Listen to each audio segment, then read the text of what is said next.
ఆంధ్రప్రదేశ్ రాష్ట్రంలో ఎన్నికల వేడి రాసుకుంది. అసెంబ్లీ లోక్సభ ఎన్నికలు సమీపిస్తున్న వేళ అధికార వైసీపీ ప్రధాన ప్రతిపక్షమైన టీడీపీ జనసేన కూటమి పోటాపోటీగా వ్యూహాత్మకంగా ముందుకు సాగుతున్నాయి. విభజన తర్వాత జరుగుతున్న మూడో దఫా ఎన్నికల్లో అమీతుమీ తేల్చుకునేందుకు కసరత్తు చేస్తూ ఉన్నాయి. కాగా తెలంగాణలో వైఎస్ఆర్టీపీని స్థాపించిన షర్మిల ఏపీ రాజకీయాల్లోకి ఎంట్రీ కావడంపై రాజకీయ వర్గాల్లో ఆసక్తికర చర్చకు తెరలేపింది. ప్రధానంగా మాజీ ముఖ్యమంత్రి వైఎస్ రాజశేఖర రెడ్డి కుమారుడైన వైసీపీ అధినేత సీఎం జగన్మోహన్ రెడ్డి ఒకప్పుడు వదిలిన బాణమే షర్మిల. ఇప్పుడు ఏపీ వైపు దూసుకొస్తున్న పరిణామాలు రాష్ట్ర రాజకీయాల్లో ఎలాంటి ప్రభావం చూపిస్తున్నాయి అనే చర్చ కొనసాగుతోంది. 2004-2009 ఎన్నికల్లో కాంగ్రెస్ పార్టీ గెలిచింది. 2009లో వైఎస్ మరణం తర్వాత జగన్ సొంత పార్టీ వైసీపీ గెలిచింది. వైఎస్ఆర్ పాదయాత్రల ప్రజాక్షేత్రంలోకి వెళ్లి కాంగ్రెస్ ను ఉమ్మడి ఆంధ్రప్రదేశ్లో అధికార తీరాలకు చేర్చాయి. విభజన తర్వాత 2019లో జరిగిన రెండో దఫా ఎన్నికల్లో జగన్మోహన్ రెడ్డితో పాటు షర్మిల కూడా పాదయాత్రలు చేసి ఏపీలో అధికారాన్ని చేపట్టారు. ఈ క్రమంలో ఏపీలో రాజశేఖర్ రెడ్డి పలుకుబడి వైఎస్ జగన్ కు ఉపయోగపడింది. మరి మారిన పరిస్థితులు ఎలా ఉండబోతున్నాయి? వైసీపీ అధికారంలోకి రావడానికి షర్మిల కూడా ప్రధాన భూమిక పోషించారు. ప్రస్తుతం కాంగ్రెస్ పగ్గాలు చేపట్టినంత మాత్రాన షర్మిలకు ఇంకేమైనా ప్రత్యేక గౌరవం లభిస్తుందా? విభజనకు కారణమైన కాంగ్రెస్ ను ఇప్పటికైనా ఏపీ ప్రజలు ఆదరిస్తారా, తిరస్కరిస్తారా అనే లెక్కలు తేలాల్సింది రాబోయే ఎన్నికలు వేదిక కానుంది. ప్రస్తుతం షర్మిల కాంగ్రెస్ నుంచి బరిలోకి దిగడంతో తన తండ్రి వైఎస్ రాజశేఖర రెడ్డి ప్రభావం షర్మిల వైపు ఏ మేరకు తోడ్పడుతుంది? పడితే వైసీపీ పరిస్థితి మరింత ఆందోళనకరంగా మారుతుందా, మరో అవకాశంగా మారుతుందా అనే అనిశ్చితం ఇప్పట్లో తొలగేలా లేదు. వైఎస్ రాజశేఖర రెడ్డి వారసత్వ రాజకీయాలు అన్నాచెల్లెల్లో ఎవరికి ఉపకరిస్తాయి? ఒకవేళ షర్మిలకు ఉపయోగపడితే ఇదొక సంచలనమే అవుతుంది. దేశ రాజకీయాల్లో వారసత్వం ఎప్పుడు సంతానంలోని అందరికీ ఒకేలా వర్తించిన దాఖలాలు లేవు. వైఎస్ఆర్ వారసత్వం మొదటిసారి జగన్ను ముందుకు నడిపించింది. అప్పట్లో అన్నాచెల్లెలు కలిసే పార్టీని ముందుకు నడిపించారు. ఇప్పుడు ఆ ప్రభావం షర్మిలపై ఏ మేరకు ఉంటుంది అనే చర్చ ఆసక్తికరంగా సాగుతుంది. ఇక కాంగ్రెస్ అధిష్టానం వైసీపీ అగ్రనేత సీఎం జగన్ చెల్లెలు షర్మిలను ఏపీపై గురిపెట్టింది. కాంగ్రెస్ పార్టీ 1% కూడా లేదు అనే టాక్ ఉన్నప్పటికీ ఈ సాహసం చేయడం వెనుక ఉన్న వ్యూహం ఏంటి? తెలంగాణలో ఫెయిలర్ అయ్యారనే విమర్శలను ఎదుర్కొంటున్న షర్మిలను రంగంలోకి దింపడం వెనుక కారణాలు ఏమై ఉంటాయనే చర్చ కూడా సాగుతుంది.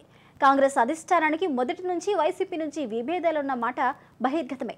కాంగ్రెస్ ను కాదని జగన్ సొంత పార్టీ వైసీపీని పెట్టుకోవటం, విభజనకు మద్దతిచ్చిన కాంగ్రెస్ పరిస్థితి ఏపీలో అగమ్యగోచరంగా మారింది.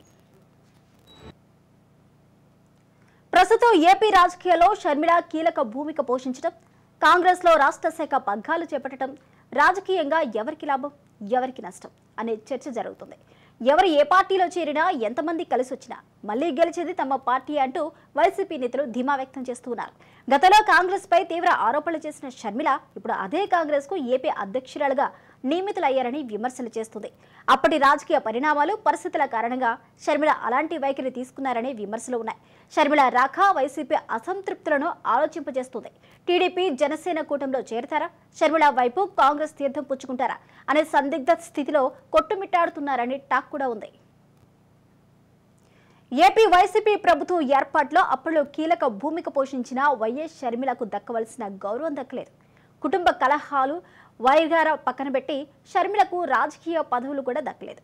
అలాంటి పరిస్థితుల్లో వైసీపీని వీడి తెలంగాణ రాజకీయాల్లో ఫోకస్ పెట్టారు షర్మిల. ప్రస్తుతం కాంగ్రెస్ తీర్థం పుచ్చుకున్న షర్మిలకు వైసీపీలో జగన్ వ్యతిరేక శక్తులు, అసంతృప్తి నాయకుల మద్దతు లభించే అవకాశాలున్నాయని చర్చ సాగుతుంది. రాష్ట్ర విభజన తర్వాత ఏపీలో కనుమరుగైపోయిన కాంగ్రెస్ పార్టీ ఇప్పుడు జోష్ పెంచుకుంటుందా? ఏపీ కాంగ్రెస్ లో షర్మిల ప్రభావం ఏ మేరకు ప్రభావాన్ని చూపే అవకాశం ఉంటుంది? కాంగ్రెస్ పార్టీ సాంప్రదాయిక ఓటు బ్యాంకులను సొంత గూడికి నడిపించడానికి ఆమె ఇమేజ్ ఉపయోగపడుతుందా? ఇప్పటిదాకా స్తబ్దుగా ఉన్న సీనియర్ కాంగ్రెస్ నాయకులు ఉత్తేజితులవుతారా, కాంగ్రెస్ ను గట్టెక్కిస్తారా అంటే వేచి చూడాల్సిందే. ఇక మాజీ ముఖ్యమంత్రి వైఎస్ రాజశేఖర రెడ్డి అభిమానులు, ఆయన సన్నిహితులు మొత్తంగా విభజన తర్వాత వైఎస్ జగన్ కు దన్నుగా నిలబడ్డారు. ఇప్పుడు వైఎస్ కూతురు కూడా ఏపీ రాజకీయాల్లోకి రావడంతో అధికార వైసీపీ సహా విపక్ష టీడీపీ జనసేన కూటమిలోనూ చర్చకు తెరలేపింది. ఏపీలో బీజేపీ అధిష్టానం వైసీపీ సానుకూల ధోరణి అవలంబిస్తూ వస్తుంది. టీడీపీ అధినేత చంద్రబాబు జాతీయ స్థాయిలోనైనా కాంగ్రెస్ తో పొత్తుకు సానుకూలంగా ఉంటారా అంటే బీజేపీతో సంబంధాలు దెబ్బతినే ప్రమాదం ఉంది. ఈ పరిస్థితిలో రాష్ట్ర రాజకీయాలే టీడీపీకి ప్రధానం. మరి జాతీయ ప్రయోజనాలకే ప్రాధాన్యత ఉన్న బీజేపీతో తెగదెంపులు చేసుకుంటుందా? అసెంబ్లీ లోక్సభ ఎన్నికల వ్యూహాలు మార్చుకుంటారా? ఏపీలో కాంగ్రెస్తో కలిసిపోయి జాతీయ స్థాయిలో బీజేపీతో కలుస్తారా?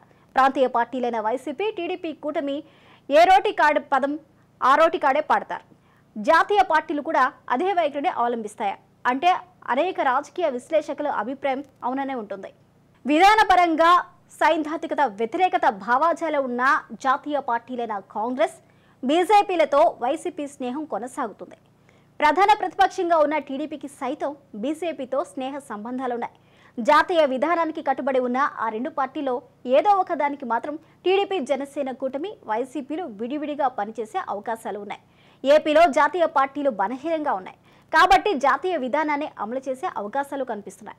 ఏపీలో 25 లోక్సభ స్థానాల్లో ఎవరితో ఏ మేరకు పొత్తు పెట్టుకుంటే లాభం ఉంటుందనే అంచనాలతో కాంగ్రెస్, బీజేపీలు ఉన్నాయి. ఇలాంటి సంక్లిష్ట దశలో ఏపీ అధికార పీఠం కన్నా లోక్సభ స్థానాలపైనే ఆ పార్టీలు లాభ నష్టాలు బేరీజు వేసుకుంటూ ముందుకు సాగుతున్నాయని రాజకీయ విశ్లేషకులు అభిప్రాయపడుతున్నారు.